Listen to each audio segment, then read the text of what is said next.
Hello, everyone. I'm Cecilia Rakusek, the President and CEO of the National Czech and Slovak Museum and Library in Cedar Rapids, Iowa. And it's my pleasure today to introduce you to my dear friend and colleague in the Slovak Honorary Consulate, but she's from Odessa, Ukraine, Darya Bodrova. Darya, welcome to the National Czech and Slovak Museum and Library. Thank you so much. Darya is a friend for over 9 years, and what's interesting is she's a member of our National Czech and Slovak Museum and Library in Cedar Rapids, and she comes to visit often. And during this really challenging time in our world, and certainly most of all in Ukraine, she is visiting with us today. And we thought we would take a few minutes, Darya, just to visit about Ukraine and the situation there. You know, I often tell people, Darya, that Ukraine means so much to us. We are Czechs and Slovaks, but we border your country, Slovakia, 97 kilometers is the border, borders Ukraine, and we are all Slavic people. There are 13 Slavic countries in the world, and you are one, we are one, and both Czech and Slovak Republic. So you are our brothers and sisters. Yeah. And I think a lot of our audience and a lot of our members are very interested in the situation there. And certainly you are one of the most resilient, dedicated, and beautiful people I know because you are there in Odessa working with people. And you want to tell us a little bit about what the situation there, it'll be a year now on February 24th that the invasion occurred. You were here a year ago in January, everything was fine. And tell us a little bit about what's going on right now. Well, it's a big honor for me to be here today, and um, it's very difficult to say what is going on because it's changing all the time. I spoke to my friend this morning, and she told me such things that I'm not reading news anymore because they are too old. Uh, why she's saying like that? Because you can get some information and in a few minutes it's old ones. And today we had shelling again, and my native region, Odessa region, unfortunately we don't have electricity, and unfortunately we have very big problems with water and with heating. I spoke to my husband today and he said that it's very cold home and he's gonna sleep in a jacket. Uh, anyway, what is good is that our people they still fighting and they are not afraid of everything what is going on, and our city council they are doing their best. They have already made so many repair works, and my friend told me that she was so excited and happy. She said, "Oh, Daria, can you believe it? We have electricity for 2 hours. We won't have it for 10 then, but we know that we are having it for 2, so it's not such a huge damage for us." So it's very inspiring how people are acting and how they live in these conditions. And most of people, they are not afraid of sharings. They are afraid that the whole world and all countries which are supporting us so good, and we are very grateful for this, they will be tired of the war. Um, because now I'm on a working trip, and about 1 week ago I met an American person who told me that, oh, we are so tired of bad news. We don't like your war. We would like it over, but we are tired as well, and we are exhausted, but we can't stop. And we are really brother nations. We should protect our roots. We should protect our land. Um, my grandma, she is telling me all the time. She's 96, and she one of the most unbelievable, interesting, and brave people I know. uh, that nation with no roots, with no history, has no future. And this is really Wow, true. what a powerful, a nation with no history and no roots has no future. Yeah, yeah. Well, I think that really says a lot about a museum like ours, certainly, and Yes. any really cultural museum or ethnic museum like ours, because we're trying to preserve and celebrate who we are, and so that other people too will be able to celebrate who they are, whether they're Ukrainian, Czech, or Slovak. But we must never lose that, Yes, that's because for once sure. and I certainly think the Ukrainians, the resiliency, like how many buildings have you already lost in the country? Oh, so many. It's more than, I think it's thousands. I won't tell you the But real I'm right, number, I know it's like but several hundred thousand, or like it's 100,000 I think about 8,000, something buildings, like buildings that. and Yeah, just schools you buildings.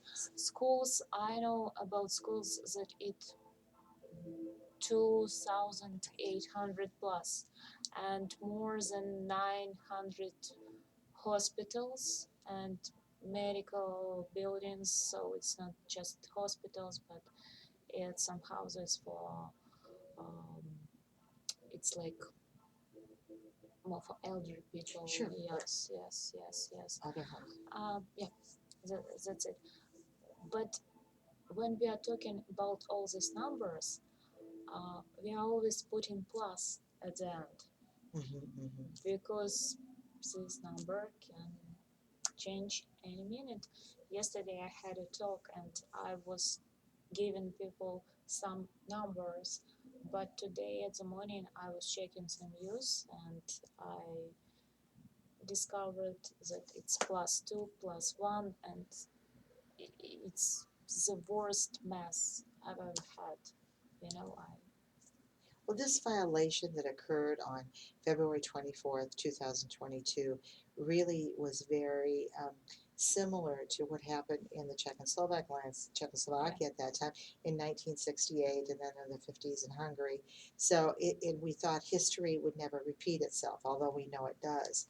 And it certainly has become, for us, a war that the whole world is looking at, the whole world, yes, because Ukraine had a population of what before the war, around 41 million. 41 million, and Yes, now what is yes. it? I think officially it's minus 12 million. Really? Oh, Yes, interesting. 12 million. I'm talking about people who moved to the other countries. Uh, but I think that it's not right to say that it's 12 million, because many people, they came back. They were staying in Europe, in other countries for some months, but many people, they can't stay abroad.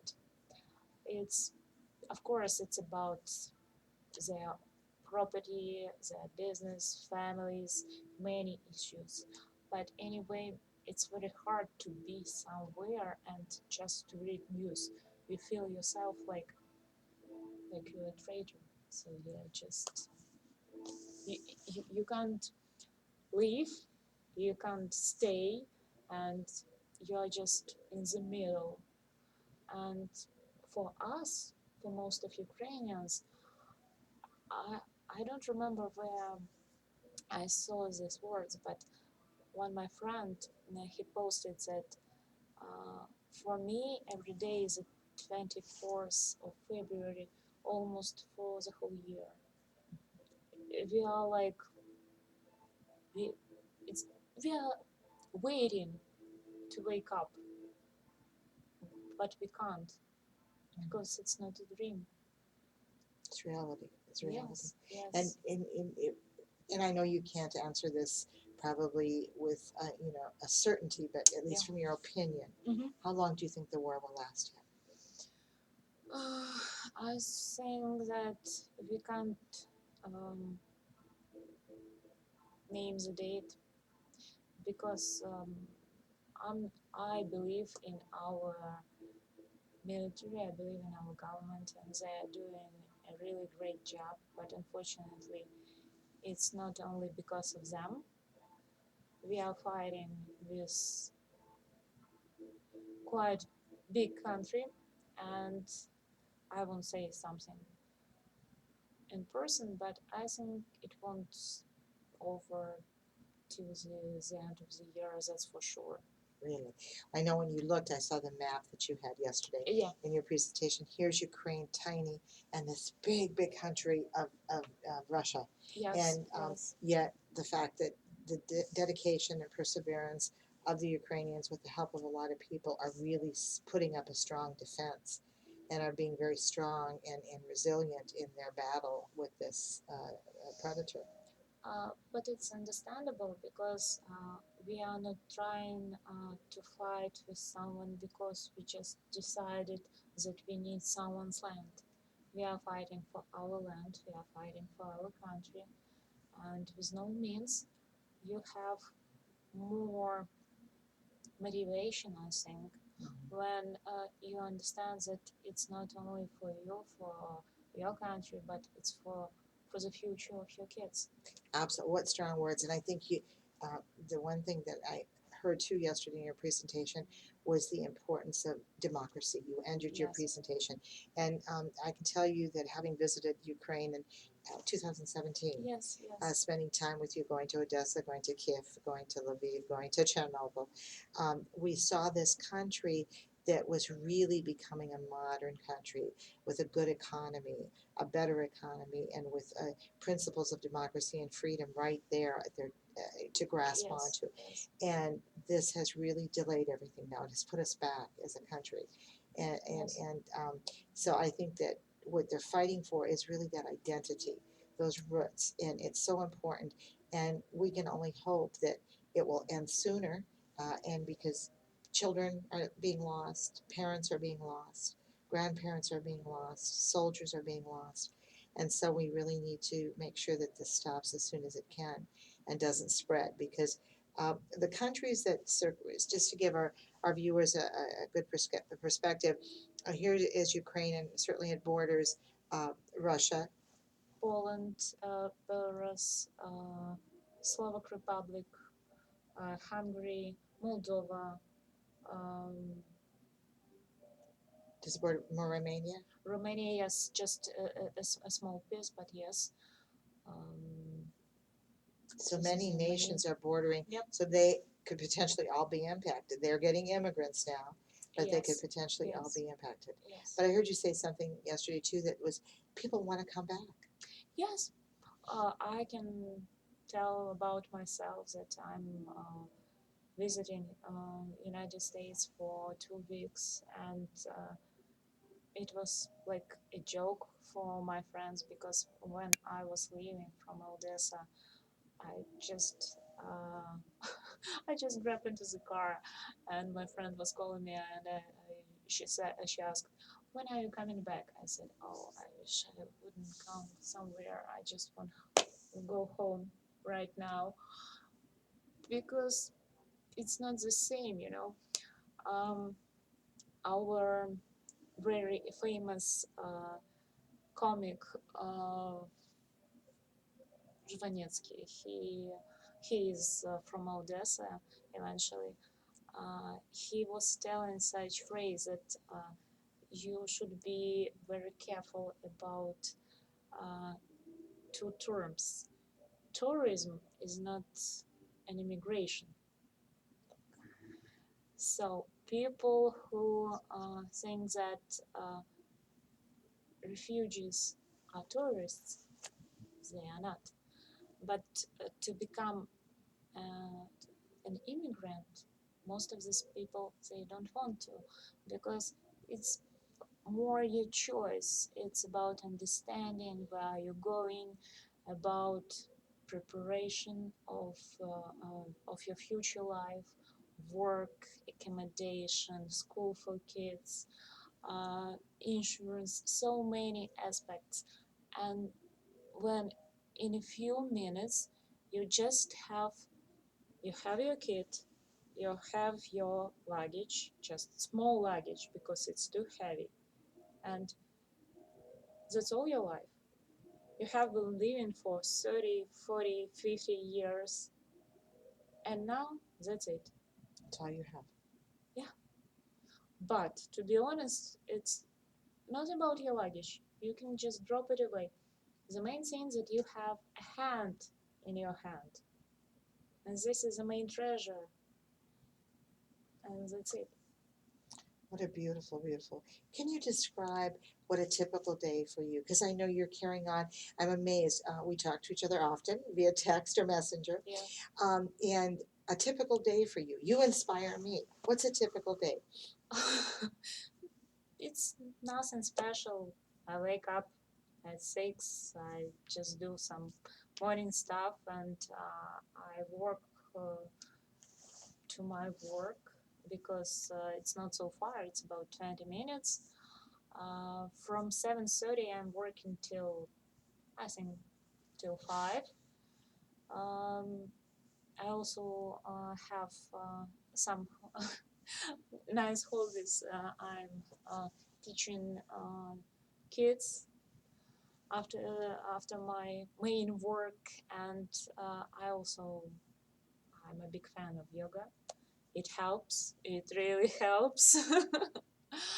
And I started running, and of course I try to be connected to some friends who are still in Odessa. Just a few stayed, but I have my best friend, and she is really a big example of a person who can make you smile in any moment. Um, that's it. And you were saying that when you go to work, you'll stop and get coffee. Yes, And you, on my way to work in a park, I'm just crossing the city park. We have such a beautiful place, and guys making coffee, and they are telling you morning jokes, and they are cheering you up, and it's like tradition, you know. We are taking something sweet for them, and they are making coffee for us, and we are exchanging some news, some jokes.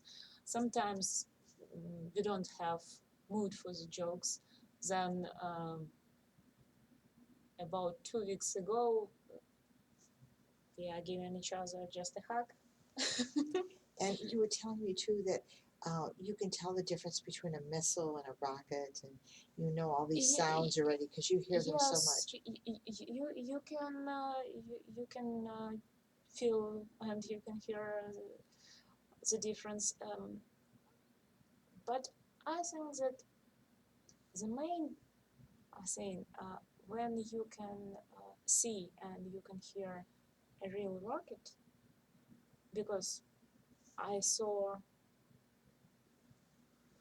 I saw 5 of them, and it was different days. Uh, you won't forget this sound.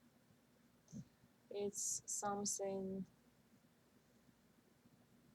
special in a bad way. Mm. Uh, but all these movies that we are watching, that just in a second you are becoming like a superhero, you're running somewhere. That's not true. You can't move. You're just standing and you can't breathe. And the only thought that you have in your minds, that that's it. So is this the end? Nothing. And of course, when you can hear the explosion, when the explosion was at the ear, you can't feel the trembling and the vibration of earth. When someone was ruined, damaged, you can feel it, even when it's far from for many, many kilometers, even in the region, you can feel it. Because when we had a rocket attack on our city port, um, it's located downtown. If you remember, it's about 1 kilometer from Potemkin Steps. Sure, yes. Yes. Um, And eventually I was located in our office. It's the other district. It's next to Sadi. Do you remember we visited this nice shopping mall? Yes, yes, Yes, yes. so I was at the rear. You can imagine the distance I felt. Wow. And it was, I heard the sound of glass because most of windows, they were just vibrating. And some of our older people, they are telling that it was very similar to 1940s when during the Second World War, uh, they can feel the difference as well. We don't have so many people Mhm. because of the age, and of course, not so many of them are alive. But some of them, Good job. they are telling the same, yeah, they can understand. And now we understand why our grandparents were telling us and were wishing us all the time, we wish you peace, we wish you health and peace. The rest is not so important. Now, the only wish that we are giving to each other on birthdays, New Year's Eve, Christmas, each day, we wish you peace. That's really beautiful, and it exemplifies that connection between peace, freedom, and democracy. And I think that that's the message that you so beautifully articulated, and that's what you're living each day to fight for and preserve that. And all we can hope for is that those nations that surround you and your nation is going to be back in this peace mode with democracy. And we wish that for you. And I know that if people are interested, they can write a message on our comments. We're going to be posting this. We have our director here of lifelong learning. Do you have any questions for Darya? If you could give a message to people who live in the United States as to how we can help support you, what would you say? I think that the main question and the main answer is the same. Each person should ask himself what would he or she would like to do, because the main thing that is for free, of course, it's information. Um, it would be the main help to stay involved, to stay informed, and not to keep silence. Of course, if people would like to donate so many funds and so many organizations, but my only recommendation to be very careful about everything, because of course uh, many people are helping, but during the war, uh, as always, we have chaos, and you should check all the organizations, and if they are not giving reports about all money, you shouldn't trust these organizations. So it's better to do with officials. Um, and I think that we should stand together. We should uh, tell our government that we want to help, that we are supporting, that we understand importance of help, that we can't stop our support because it's a long way, and if we will quit, it won't work. We can't let the enemy win. Of course, I understand that many people are watching all this news and they imagine that it's like a movie. It's so far, so they won't get us. But unfortunately, there are no borders when it's war and when it's when people are dying, and we can't make these borders between us because all of us we are humans first of all. And of course, again, my grandma, she raised me and she always was telling me that there are no bad nations, there are bad people. That's why we can't say that we are not Ukrainians, that's why it's not our deal. I think today it's not the fight between Ukrainians and Russians. It's fight between modern, bright, future, and the rest. Dark, ancient, and that's it. Non-democratic, undemocratic. That's for sure. Yes. I think There's no choice. that was so beautifully said, and your advice based on that excellent question about to stay informed, to stay involved, never give up, because to say, well, they've already been fighting a year, it's a lost cause. It's not a lost cause. If we give up now, we're giving up midpoint, and we can't do that because the freedom and the point that we have to protect who we are. Again, I'm going to keep using the quote from your grandmother: if we lose our roots, we lose our future. That's for sure. And so that applies to all nations, and we all have a unique identity, but we are so important, and we have to keep that alive. And our children and our children's children, they need to know that story, and so we can't get up. So I think that's the best advice. And can people go through like the embassies, the Slovak embassy or the consulate in Odessa? Can they work with you if they want to give support, or how does that work?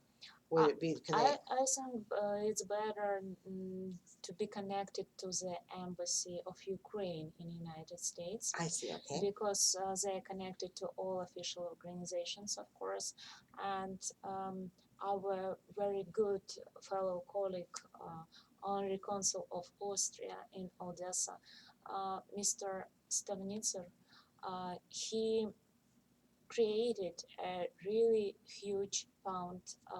It's called Superhumans, and you can check it in internet. They have wonderful presentation in English. It's very understandable, and they really help. And you can check everything about them. Talking about myself, I can say that from the beginning of the war, we understood that we don't need so much things, and you know that as for me, I can buy something new. It's a real challenge for me. And when people just trying to imagine that it's winter and the house is ruined and there is no work and you don't know what to do, and when you are trying to imagine only the situation, you have panic. But in this situation, you have two options. First option, you should stay calm. Second option, you should check all possibilities and try everything. That's why if people would like to help, they should try to help uh, through all officials and not to do it just in person, because in person I know such situation when people were trying to do it via internet and so on, and then something went wrong and they were telling that someone is cheating. That's why, so go to officials, yeah. And the last thing that you said was so important about, keeping informed, know what's going on, be knowledgeable. How big of an impact is the media and disinformation for social media? Is that having any impact on what people? Oh yes, of course, of course. I think it's the biggest problem of this war. Um, on one hand, we are informed, which is good, because comparing with the Second World War, when people couldn't get informations and they even had no idea what is going on, who is winning, who is losing, we have this information very fast. On the other hand, um, not only we are getting all this information, our enemies are getting this information and they can just play on it. And social media are making such huge, massive propaganda, and they are trying to give all information from the other side. You know for sure that any news can be can have like two sides, can be positive and can be negative. That's why I think that it's a very big challenge for our authorities to fight with this propaganda. But anyway, it will be, because our modern world, we are everyone on social media, we are in internet, so we have this impact is huge. Yes, that's for sure. And I know that many people, even in United States, they are watching Russian news and they even believe, and you can see that propaganda works.